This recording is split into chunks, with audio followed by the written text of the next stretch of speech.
It's Saturday, and welcome to another episode of PO Cubed, your chronological guide to Nintendo's handheld consoles. My name's DD Ash, and this week we're playing Sanrio Carnival, The Adventures of Star Saver, G-Arm's Operation Gundam, Game Boy Wars, and Asmik-kun World 2. Let's start the show.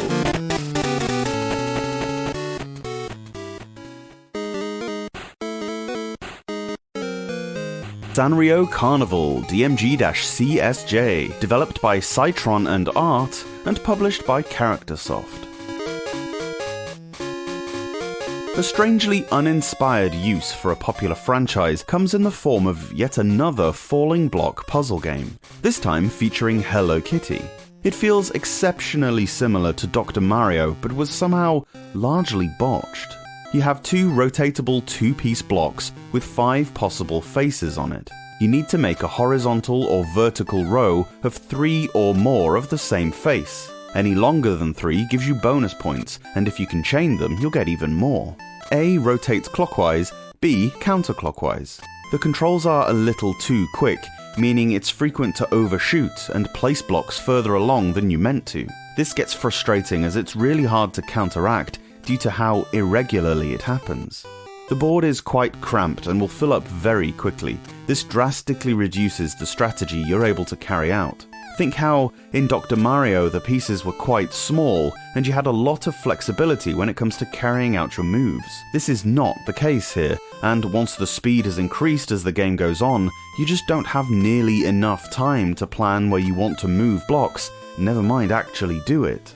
How a Hello Kitty game was made so ugly is beyond me. It's literally the cutesiest IP in existence, to the point where it's almost saccharine.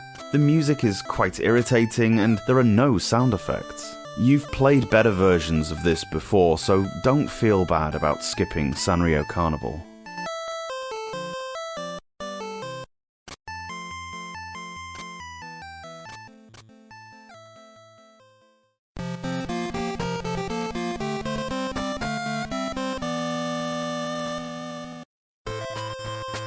The Adventures of Star Saver DMG-KS, developed by A-Wave and published by King Records in Japan and Taito Corporation in North America and Europe. One of the most bizarre takes on the Rescue the Girl storyline is on offer in The Adventures of Star Saver. Called Rubble Saver in Japan, which makes the game sound like a really lame paleontology thing, you play as Tony, a police officer who, along with his sister, are forced to go inside a UFO by a group of aliens who are planning to invade the galaxy. After they refuse to spy on the people of Earth, they are both exiled to a faraway planet. It's now up to Tony to figure out how this strange world works, stop the aliens, and save his sister along the way. Luckily, a sentient robot mech with vast knowledge of telepathic skills is here to help. You start in your mech suit, and in Ghosts and Goblins style, getting hit once reduces you to your human. At least he's not in his underpants. Jumping onto a P block allows you to regain your suit. Your firepower can be upgraded to a spread shot if you're in the mech. Your dude will only ever have the basic shot, but can fire rapidly with the power-up. Pressing B fires and A jumps. The game places a lot of emphasis on jumping to small platforms. There's not a great deal of walking on solid ground, and many of these little floating islands are moving too, so expect to fall a lot. However, the game throws you a lifeline, literally, because you can collect these tokens that have what looks like a bow and arrow on them. These are called life arrows that will grab onto the nearest platform, pulling your mech or human onto it. They're not unlimited though, and as you'd expect are less widely available on later levels. If you press A and B together, a life arrow will shoot out in the direction you are holding in a kind of bionic commando style, allowing you to reach platforms easier. You can collect a lion's head, which renders you invincible for a short time. The surrealist nature of the enemies is a nice touch. You'll be battling musical notes, mechanical hedgehogs, a dog which seems docile but starts chasing you if you jump over him, enemies that split up when you kill them, figure out which ones these are and don't stand too close. The levels aren't solely a left-to-right job, but will often take you up and down as well as back on yourself. You start jumping from planet to moon to planet, pay no attention to the obvious size discrepancies. Having a black background here to represent space was a brave choice, as the screen blur could have made the game very tough to play. It isn't too bad though, and by the second level you're against a white one anyway. The level of detail in the graphics is rather nice, but you get a considerable amount of lag sometimes. This can often result in your control inputs being swallowed. After beating the first level, which is pretty straightforward, you fight a boss. The bosses in the game are ordered excellently in terms of difficulty, as the first one is very easy, but don't expect the later ones to be. Bear in mind, however, that you don't start where you left off if you die. You go back to the most recent checkpoint. Similar to a Mario title, this is usually either the start or the midway point. Like Mario 2, you can only usually take one hit before needing to re-power up. From space, you progress through varied alien arenas across 9 levels. Each level has a bonus stage where you ride a moving platform and have to shoot at blocks. These are useful to get points for extra lives, but are more beneficial due to the fact that beating one teleports you to near the end of the level. I got majorly stuck on level 7. Nothing I did to the boss would kill it. It's this kind of squid thing that keeps turning the lights out. I'm certain it can be killed, but have read reports that it's invulnerable. So you need to find a bonus stage that takes you past it. Consulting the FAQ to find this out does feel a little cheap, and I know that goddamn squid is laughing at me. I couldn't come this far without trying to beat the game though. I'm agonizingly close. I can't for the life of me get through the boss on World 8. It's this giant robot lobbing these boulders at you, and is pretty tough. I enjoy the game enough to keep trying though. It's a real shame about the lag, because other than that, the game looks very nice. Possibly the backgrounds are often a bit plain at first, but they improve with time. Sound-wise, The Adventures of Star Saver is pretty good, with some great sound effects and music that changes depending on whether or not you're wearing the suit. The platforming is tricky but always fair, and the controls are tight. A solid platformer that has a sequel coming soon, Rubble Saver 2, or Max as you may know it. Not a bad one to have.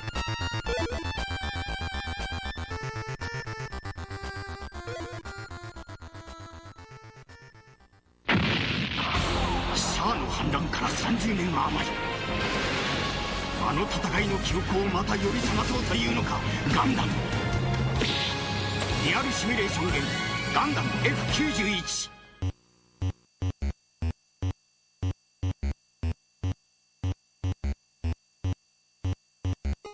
G-Arms Operation Gundam, DMG-GAJ, developed and published by Bandai. Get up, G-Arms, search for love and peace. Fine words we can all live by there. There's no love nor peace in this game, however. It's hard to even find out what this game is about, as there seems to be about 5 different titles for it. The intro sequence freeze frames are actually cool, very dark and atmospheric, and excellently drawn. That's as far as my compliments extend, however.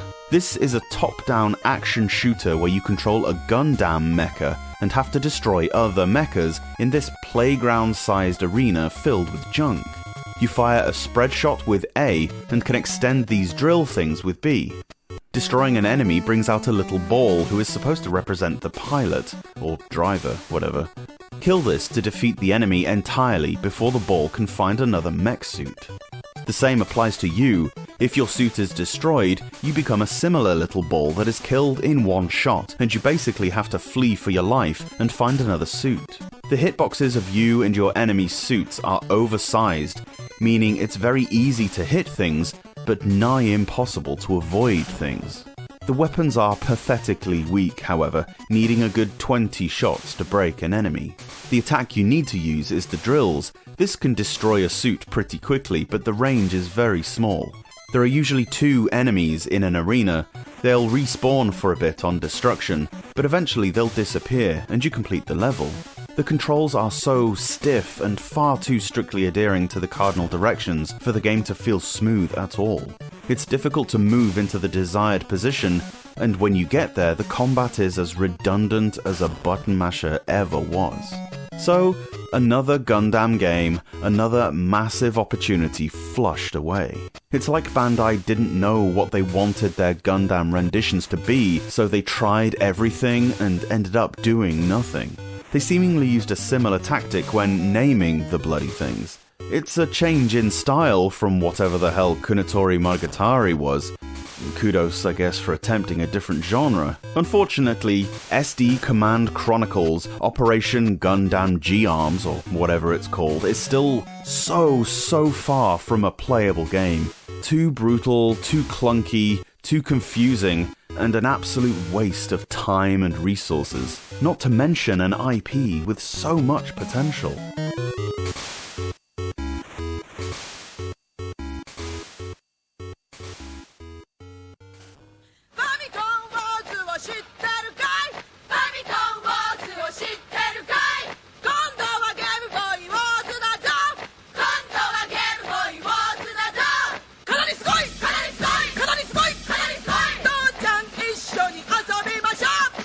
Asmik-kun World がさらにパワーアップして新登場。ゲームボーイウォーズ。ゲームボーイウォーズが出たぞ。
Game Boy Wars DMG-GWJ, developed by Intelligent Systems and published by Nintendo. Possibly the best known name in the world of Game Boy turn-based strategy games is Nintendo's own Game Boy Wars. Sadly, it's also one of the most inconvenient to play, where all three of its sequels, Game Boy Wars Turbo and Game Boy Wars 2 and 3, have all had the translation treatment. At time of writing, this one still hasn't. It's weird that Nintendo of America would greenlight the release of Nobunaga's Ambition, a game with little relevance to the Western world, but not Game Boy Wars. Perhaps it was because of the limited relevance. Perhaps this one hit a little too close to home in the war-ravaged world of 1991. This is a sequel to Famicom Wars, but really the series didn't gain a massive amount of traction until its descendant Advance Wars on the GBA. It's a turn-based military strategy game where you command either the Army of the Star or the Moon, with whatever real-life connotations you want to make yourself, in an attempt to take over the scenario by capturing buildings and killing enemy troops. This was far from the earliest example of a military strategy game, but it was arguably one of the first to make it a big deal, in Japan anyway. This is probably due to its simplicity. There's no in-depth, brain-racking tactics needed to employ. You can be pretty gung-ho and still do alright. It's a more accessible game than some of the others around at the time. You don't have all of these intricate little pieces with their own skills and strengths. All you have to contend with are tanks, soldiers, anti-aircrafts, and so on. It's immediately obvious just by looking at the icons what the strengths and weaknesses will be. One thing you might notice straight away is that the grid here is not square. The tiles are square, sure, but the layers are offset, meaning you're actually playing on a hexagonal grid. This opens up many more movement options. It makes it so much easier to place yourself adjacent to an enemy you want to attack, as you're not punished for moving on the diagonal. Think how it's done in Civilization and you'll see what I mean.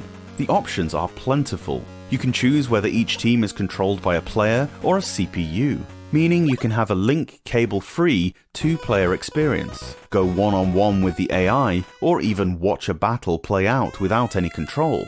The maps vary depending on if you play 1 or 2-player, but either way there are a lot to choose from. You can choose whether to supply your troops manually or automatically. Automatic is more accessible, but choosing manual allows more in-depth tactical play.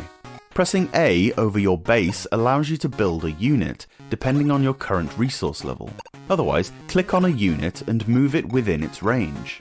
You need to capture resources to earn money, which allow you to build the units, amongst other things. Typically, this will be the buildings you see. The grey ones are currently not aligned to a side and are ready to be captured. Capture as many buildings as you can before the enemy. Money is very important, so make sure you claim it. The game is reasonably forgiving. You can save at any time with the inbuilt battery. You'll need to as well, because these battles can drag something fierce at times. If the map is a large one, don't expect to be thrown straight into a gunfight. Both armies are going to have to slog their way to each other over many turns. Game Boy Wars isn't really my go-to when choosing a turn-based strategy game, and there are a few reasons. Sure, the Japanese is a little bit of a problem, although the most basic hiragana knowledge should be enough to at least tell you what the units are. It's an accessible game, but for anyone with moderate strategy game experience, you might find the whole thing just a little too restrictive. The pace of the game struggles at times as well. Having said all that, Game Boy Wars is actually pretty good, and it started a franchise that turned out to be a big deal, especially on portable consoles. I think the main reason for me is I prefer the separation that a fantasy world-based game gives you. I'd much rather command an army of goblins into battle than an army of actual people. Maybe I'm too sensitive, who knows.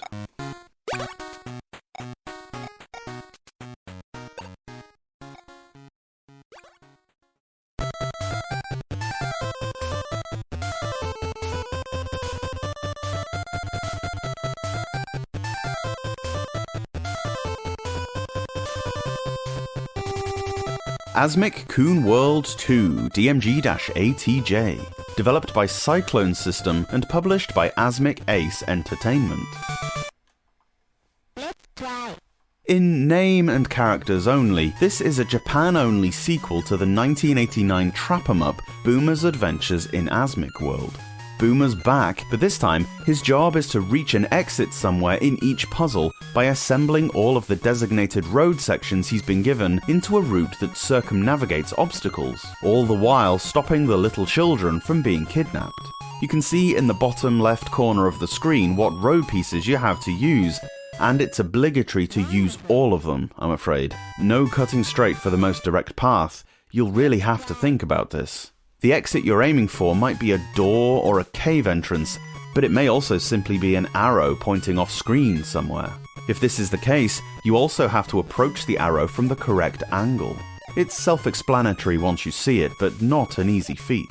It's not hard to mess up. You can frequently use too few pieces, or try to forge a path to a place that you don't have the right sections available for.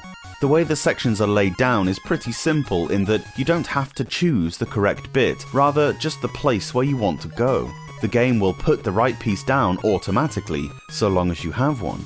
If you do make a mistake, press A and a directional button, retracing your steps to undo the route taken. It's not as simple as that, though. Honestly, were that the entire concept, it would not make that interesting an affair. There are enemies all over the field, and they're hungry.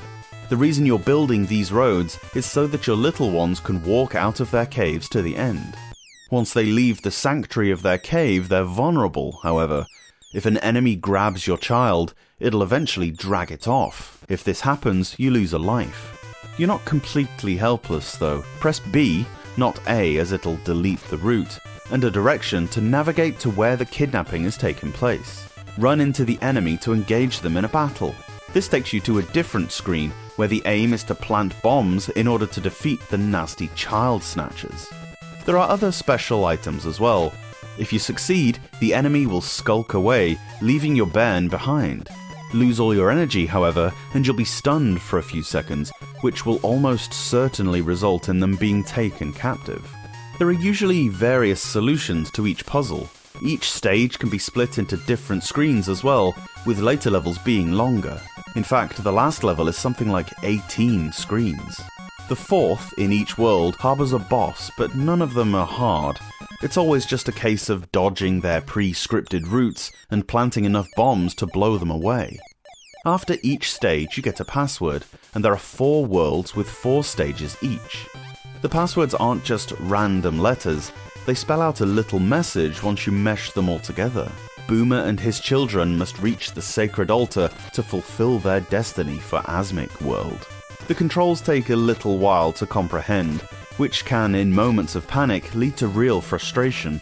For instance, when you're at one end of the screen and your kids get hassled, chirping away. It's easy at first to get totally muddled trying to get back to save them, but not moving anywhere. You need to first choose where to put a piece by using the D-pad to select the tile relative to you, then press A to place it. It's tough at first, but should hopefully become natural after not too long. Decent enough graphics and not unpleasant puzzle-gamey music accompanies what is a completely different experience to the first Boomer game on Game Boy, and while this is certainly more interesting than the trap-em-up experience from before, it's let down a little by the initial control confusion hump, and after a while the gameplay does start to feel a little stale. Slogging through 10 or more screens in one go can be a pain. Not bad for what it is, though.